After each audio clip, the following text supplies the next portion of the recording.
Howdy my totally always Tubular gamers, we're back with, you guessed it, another video, but today I got something a little different for you. We're going to be talking about Like a Dragon Pirate Yakuza in Hawaii. But before we begin, I do want to mention that this video is actually sponsored by Sega and RGG Studio. Thank you very, very much. This really is a dream come true, especially for such a long-time fan, so again, thank you. Now, the other thing I want to bring up before we get started is that this game, Like a Dragon Pirate Yakuza in Hawaii, actually has a demo that's available now to download. It's on PS5, Xbox Series X and S, and even Steam. So if what you're seeing here interests you at all, might be worth checking the demo out. But anyway, with all that out of the way, let's actually talk about the game.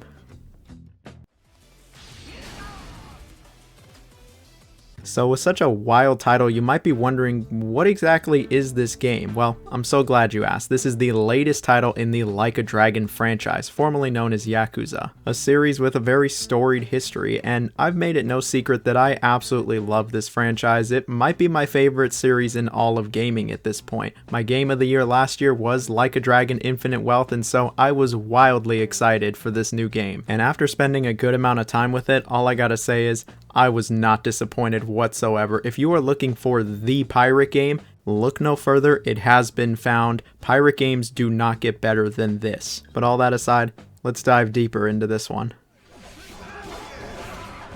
So this game is actually all about Goro Majima. This is the first time he's getting a game to himself, and it's about him suddenly finding himself shipwrecked on this remote island in the Pacific. He gets woken up by this kid named Noah who basically saved his life. The thing is though, Majima can't remember anything. He doesn't even remember his own name, and so he sets sail in search of clues to find those lost memories. But as you could guess, especially for a Like a Dragon game, things get a lot more complicated and they're caught up in some crazy conflict between these cutthroat criminals, actual modern day pirates, and plenty of unsavory types all vying for this legendary treasure. The story to this game is pretty out there, even for a Like a Dragon game. There's never been another Like a Dragon game to have a story like this, but I gotta say, I think it's really great. It's actually incredibly captivating. Majima is a wonderful protagonist, and the game has plenty of twists and turns that I don't think anybody's going to see coming. I was very happily surprised with just how good this story is. There's so many memorable moments and characters, and a lot of it's going to be living rent-free in my head for probably years to come. To take a step back for a moment, one question that always gets asked whenever I'm talking about Like a Dragon, especially in my circles, is,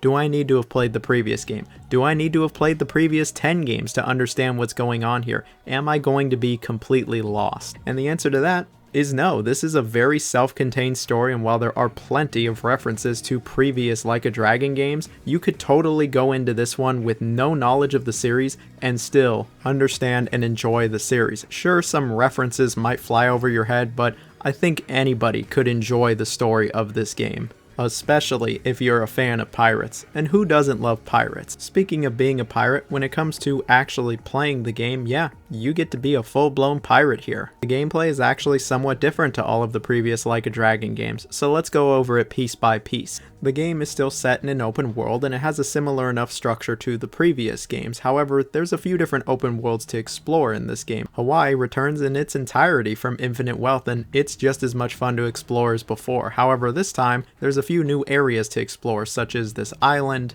and this shady new area known as Madlantis, and these new areas, they're pretty cool too. But what would an open world be without a ton of things to do? Well, thankfully, this game's got you covered and then some. Obviously, there's your main quest, the main storyline, where you're just kind of going from A to B, but there's tons of optional content in this game. There's so much side content, it's not even funny.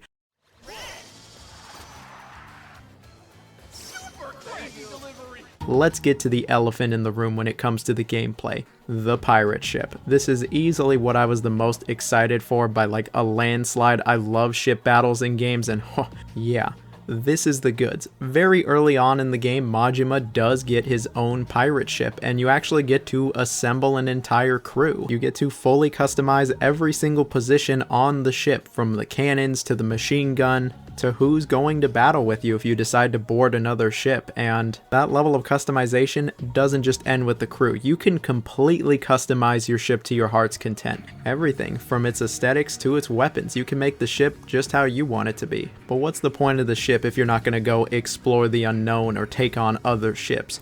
While you're in the ship, you can freely explore a few open areas on the sea, and I gotta say, the controls and feel of the ship is actually really good. It's incredibly intuitive, easy to understand, and I found myself doing crazy maneuvers in just a few minutes. But sooner than later, an enemy pirate ship is gonna catch you in their sights, and then you're gonna do battle. The pirate ship combat is actually incredibly fun. It's completely in real time. You'll have to maneuver into certain positions, not only to avoid enemy fire, but to return some fire as well, and it just feels really nice. When you totally destroy another ship with your super powerful cannons, it does feel rather nice. From time to time, you might actually come across a boss ship, and in this case, not only do you have to take them out in a ship battle, but you actually get to board the enemy ship as well. And then you get to have your entire crew go up against the enemy crew for this giant brawl. And I gotta say, this will never not be exhilarating. Just seeing so many bodies on the ship and just so much carnage and chaos, it was always a pretty good time. Speaking of carnage and chaos on foot, we have the on-foot combat. It is back to the real-time combat.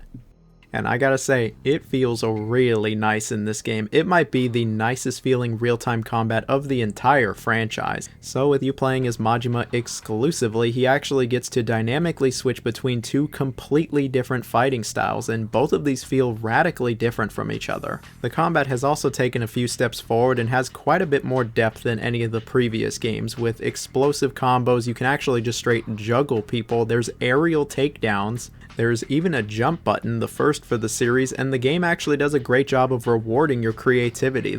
There were plenty of moments where I just felt like an absolute badass in this game, just wrecking fools left and right. So the two different styles are Mad Dog style and then Sea Dog style. Let's start with Mad Dog style. So this style is, I'll just say, very familiar to anybody who knows Majima. It utilizes speed, agility, and flair to deliver these really precise but powerful blows that can stun your enemies. They really let you go nuts with Majima's blade, and there's a lot of fan service in all of his moves. These were all moves that he's used on Kiryu in the past, and after fighting Majima for so many games now, being able to play as him and actually do these moves on enemies, oh, it feels so nice. But it's not the only style. There's also Sea Dog style, which is completely new, and it actually doesn't play like any of the styles from any previous Like a Dragon games. So it has you dual wielding short swords, so you actually can't pick up anything in the environment, but to make up for that, you get plenty of, I'll just say, tricky pirate tools to help you out, especially as you play through the game.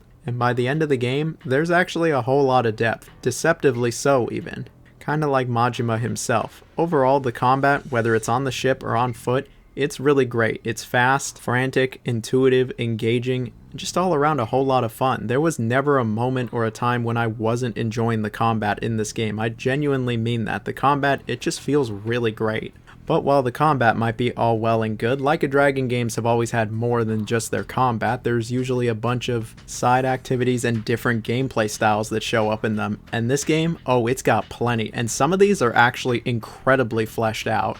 Of course, I already spoke about the pirate ship, but there's actually more to this than just the battles. You really do get to freely explore the sea, and there's plenty of little islands you can stop on to go get some riches. There's actually a whole lot of treasure to find in this game. Some of it is just straight up hidden in the open world that you'll need to find. Some of it is on these islands, and some of it is from partaking in some really big battles. And it's always a good time to find treasure, and the game very much rewards you for it. When you find treasure, you actually get points, and those points are necessary for getting new skills, along with a certain amount of cash. But you won't just be upgrading Majima, you actually also get to upgrade the ship, which is pretty cool. But when you're not looking for treasure, there's still plenty of side activities to partake in. Like Dragon Cart returns here. Yeah, Dragon Cart returns, there's a bunch of new courses. This'll always be fun. Super crazy delivery returns here. It's a ton of fun. There's some new stuff with this. That was a good time. There's a new batting minigame, there's arena battles, and of course, there's sub-stories. There's a good amount of sub-stories in this game, and there's a lot of memorable ones. This game genuinely had me cracking up. It is a great sense of humor, and I think the writing is pretty good here. And all this made me want to do as much of the side content as possible, and I gotta say, I put over 20 hours into this game, and I wasn't even close to finishing all of the side content. There was still plenty for me to do. I didn't even bring up all of the side content. I don't want to spoil everything. If you choose to do even some of the side content, you're going to be here for a while. No, it's not as gargantuan as Infinite Wealth, but I actually really like the size and scope of this game. The pacing is really great throughout, keeping things interesting from the very beginning of the game all the way up until the end, and the side content, it's actually really meaningful and it's totally worth doing. It doesn't feel like copy and paste, cookie cutter, generic side content that's just thrown in there for the sake of being thrown in there. No, it's actually meaningful, it's thoughtful, and it really does add to the overall experience. Honestly, just talking about the game now makes me want to go back and do all of the side content I missed. I really did enjoy my time with it that much, and something else that certainly helps is that the game is incredibly polished. In all of my time with it, I never had any crashes, glitches, or anything of the sort. It was just incredibly smooth. The game has a really nice presentation to it, and the music, I think everybody's gonna like the music to this game. The music is just really well done, that's all I'll say. So with all that, let's wrap things up. In conclusion, this game has a gripping narrative, excellent characters, memorable moments, superb gameplay whether you're on the pirate ship or on foot, plays nice, looks nice, and it has tunes that are going to be living rent-free in my head for the coming weeks. While it might not be the longest or biggest game of 2025, it's certainly one of my favorites. It's easily my favorite game all year, and I wouldn't be surprised if this is a real Game of the Year contender for me. It really was like everything I could have ever wanted from a pirate game and then some. I didn't even realize I wanted a game like this until I started playing it, and then a few hours in I just went, man, this is a really good game. It all comes together to create something that's not only incredibly unique for this franchise, but it just feels different from pretty much anything else out on the market, especially if you compare it to any other pirate games. I just would have a really hard time seeing how any other pirate game is better than this. But hey, after all that, if you're still unsure, if you're still on the fence, don't forget that there's a free demo. It's on PS5, Xbox Series X and S, and even Steam. I think it's worth trying the demo at the very least. Even if you're not that big of a fan of this series, I think it's still worth trying. It very much might win you over. Either way, I was really happy with this one. It was a joy the entire time, and now I'm a little sad I won't get to experience it for the first time again, but I'm just happy that that experience happened to begin with. So with that, I say goodbye. Hope everyone has a wonderful rest of your day, weekend, night, whatever's closest to you. Merry Christmas, everybody. See you later.